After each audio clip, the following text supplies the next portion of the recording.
नाज़रीन ग्रामी, यूं तो इस कायनात में मौजूद तख्लीकात का शुमार एक इंसान के महदूद जहन से कहीं बाहर है,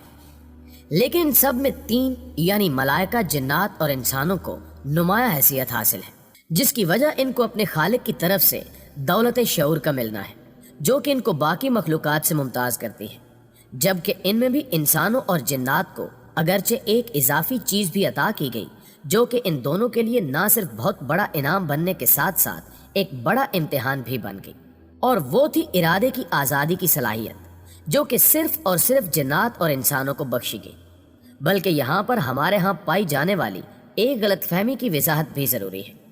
कि शैतान, जिसको हमारी अक्सरियत फरिश्तों के ख़ानदान में शुमार करती है और उसे मलाइका का सरदार भी समझती है, भी दरअसल कौम जिन्नात से है, न कि फरिश्तों से।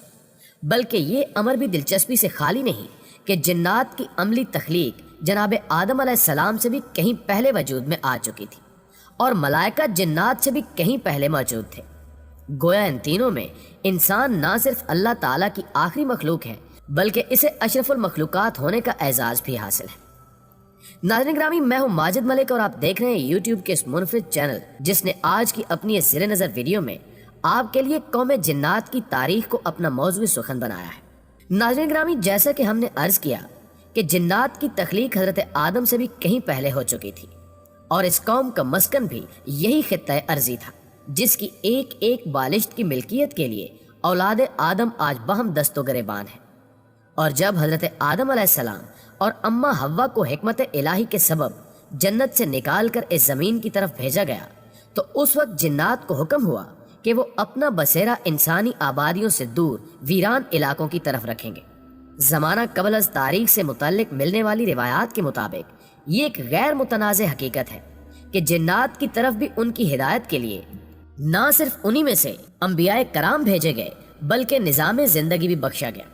लेकिन इससे भी पहले हम उस जिन को अपने मौजू का हिस्सा बनाएंगे जिसने सबसे पहले इस दुनिया में कदम रखा। उस जिन को कारानूस के नाम से याद किया जाता है, जबकि बाज़ रिवायात के मुताबिक उसे सुमा या मारिज का लक़ब भी दिया जाता है। और हम जिस तरह हज़रत आदम अलैहिस्सलाम को अबू अल बशर के लक़ब से याद करते हैं, इसी तरह जनाब कारानूस को भी अबू अल जिन्नात होने का शर्फ हासिल है, जिनको अपने खालिक की तरफ से अहकाम शरीयत देकर भेजा गया ताकि वो अपनी नस्ल नौ की तामीर सही खतूत पर कर सके। इनकी ज़ौजा मोहतरमा के नाम के बारे में अगरचे कोई मुस्तनद रिवायत हमारे पास मौजूद नहीं, ताहम इस बात पर इत्तेफाक है कि इस ज़मीन पर आने के 300 साल बाद उन्हें अपनी जिन से मुखालिफ दिखाई गई, जिनसे आपने शादी की, जिसके बाद आपकी औलाद तेज़ी से फैलती चली गई, और चूंकि कई हज़ार साल तक उन्हें मौत से आज़ाद रखा गया, इसलिए थोड़े ही अरसे में लातादाद जिन वजूद में आ गए। जबकि इब्लीस यानी शैतान के बारे में कहा जाता है कि इसकी पैदाइश कारानूस से तकरीबन 1,44,000 साल बाद हुई। नाज़रीन ग्रामी, जिन्नात का खमीर चूंकि आग है, लिहाजा रफ्ता रफ्ता इनकी नारी फितरत ने काम दिखाना शुरू कर दिया, और ज़मीन में सरकशी और फसाद जब आम होने लगा, तो तब एक रिवायत के मुताबिक शैतान की पैदाइश से 36,000 साल पहले अल्लाह ताला ने फरिश्तों की एक फ़ौज को इनकी सरकोबी के लिए भेजा, जिन्होंने कत्लो गारत के बाद तमाम सरकश जिनों का खात्मा कर दिया। अलबत्ता नेक और पारसा जिन, जो कि बहुत कलील तादाद में थे, उनको जिंदा रहने दिया गया, और उन्हीं में से एक नेक बुजुर्ग चलपानीस नामी भी थे, जिनको इस कौम की रहनुमाई का मनसब सौंप दिया गया, जिनका दौर कमोबेश 35,000 साल से ज़ायद बताया जाता है। लेकिन इतना अरसा तबलीग के बावजूद बहुत कम जिन्नात ऐसे थे जो ईमान की दौलत से मुशर्रफ हो सके, जबकि बाकी जिनों की सरकशी एक दफ़ा फिर उनके लिए अजाब इलाही का सबब बनी, और जिन्नात के एक बड़े हिस्से को तल्ख और अजियत नाक मौत की वादी में धकेल दिया गया। नाज़रीन ग्रामी, एक ज़माने तक हिदायत भेजने और सरकशी की सूरत में अजाब का यह सिलसिला हज़ारों साल तक जारी रहा, और फिर एक अहद में हामूस नामी एक पारसाद जिन को एक दफ़ा फिर इनकी बादशाहत और हिदायत का मनसब बख्शा गया, जिनके हाथ पर उस कौम ने गुनाह आलूद जिंदगी से तौबा की बैत की। अगरचे अब की बार एक तवील अरसे तक ये अपने वादों की पासदारी करते रहे, लेकिन आखिरकार इनकी नारी फितरत फिर गालिब आकर रही। यही वो ज़माना है जब इब्लीस रजीम के वालिद और वालदा की पैदाइश हुई। कहा जाता है कि इसके वालिद का नाम चलीपा था, जिनका चेहरा बब्बर शेर से मुशाबे था, جس کی وجہ سے انہیں شاشین یعنی دل دہلا دینے والا بھی کہا جاتا ہے۔ بلکہ ایک صاحب علم کے مطابق جنات کے چہرے کسی بھی جانور سے مشابہ ہوتے ہیں اور یہی ان کی پہچان بھی ہوتی ہے۔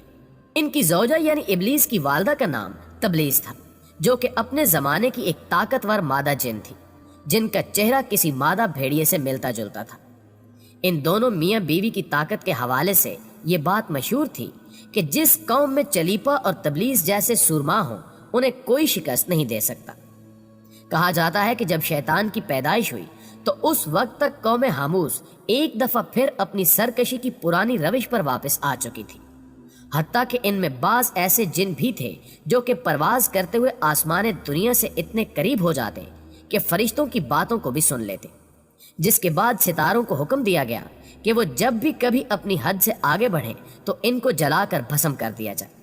مگر اس کے باوجود جب یہ جن باز نہ آئے تو پھر اللہ تعالیٰ نے فرشتوں کی ایک فوج بھیجی جنہوں نے زمین پر آ کر ان کا قتل عام کیا، اور جو جن ڈر چھپ گئے ان کی جان بخشی کر دی گئی، جبکہ اس عہد میں شیطان یعنی عزازیل کی عمر اس وقت 242 سال بیان کی جاتی ہے، جو کہ جنات کی عمروں کے تناسب سے ابھی اس کے بچپن کا دور تھا اور وہ ابھی گناہ کی لذت سے بے خبر تھا۔ سو فرشتے اسے قیدی بنا کر اپنے ساتھ لے گئے۔ لیکن اگر اس کی زمینی زندگی کا جائزہ لیا جائے تو اس میں نسلی طور پر اپنی ماں اور باپ دونوں کی صفات موجود تھی، جن میں بہادری، طاقت، مکاری اور تکبر کوٹ کوٹ کر بھرا ہوا تھا۔ اور اس کے بعد جو کچھ ہوا اس کو مسلط ربی ہی کہا جا سکتا ہے کہ فرشتے جب اس کو قیدی بنا کر لے گئے تو اسے پہلے آسمان پر رکھا گیا، جہاں فرشتوں نے اس کی بہترین تربیت کی، اور پھر رفتہ رفتہ یہ اپنے تعلیمی مراحل کو طے کر کے 7ویں آسمان پر پہنچ گئے، حتیٰ کہ اس کے علم و حکمت کی انتہا یہ تھی کہ اسے ملائکہ کا استاد ہونے کا شرف بھی حاصل ہو گیا تھا۔ کہا جاتا ہے کہ ہر آسمان پر اسے مختلف القاب بخشے گئے، اور جب یہ 7ویں آسمان پر پہنچا تو اسے بیت النور میں رہنے کا شرف عطا کیا گیا، جہاں اس نے جی کھول کر عبادت کی، اور ایک روایت کے مطابق اس نے 14,000 مرتبہ عرش اعظم کا طواف بھی کیا۔ تاریخی روایات کی شہادتوں کے مطابق 7ویں آسمان پر اس کی مدت رہائش قریب 30,000 سال پر محیط تھی۔ ناظرین گرامی، فرمان باری تعالیٰ ہے کہ کوئی نہیں جو میرے علم کا احاطہ کر سکے مگر جتنا میں چاہوں۔ یہ بات کسی کے وہم و گمان میں بھی نہ تھی کہ ملائکہ کے استاد کے مردود زمانہ ہونے کا وقت قریب آ چکا ہے۔ خالق کائنات نے فرشتوں کو حکم دیا کہ کھڑکھڑاتی مٹی سے آدم کا وجود تیار کیا جائے تاکہ میں زمین میں اپنا خلیفہ بھیج دوں، اور جب حکم کی تعمیل ہو گئی اور اللہ نے وجود آدم میں اپنی روح پھونک کر سب کو حکم دیا کہ اس کے آگے سجدہ ریز ہو جاؤ، تو اس موقع پر فرشتے جو کہ مزاجنی حکم کے پابند تھے نے فوری طور پر تعمیل کی، لیکن عزازیل جس کے پاس ارادے کا اختیار تھا نے یہ کہہ کر سجدے سے انکار کر دیا کہ میں چونکہ ناری ہوں اور یہ خاکی ہے، لہٰذا میں اس سے افضل ہوتے ہوئے اسے سجدہ نہیں کروں گا۔ اور اس کی زندگی کا یہی وہ موڑ تھا جس میں وہ پل بھر میں راندہ درگاہ ہو کر عزازیل سے شیطان ہو کر رہ گیا۔ اگرچہ اسے اس کی درخواست پر قیامت تک کی زندگی بخش دی گئی، لیکن روز قیامت اسے بھی ایک دن بہرحال جہنم کا ایندھن بننا ہے۔ جی تو پیارے دوستو، آج کی ویڈیو میں بس اتنا ہی۔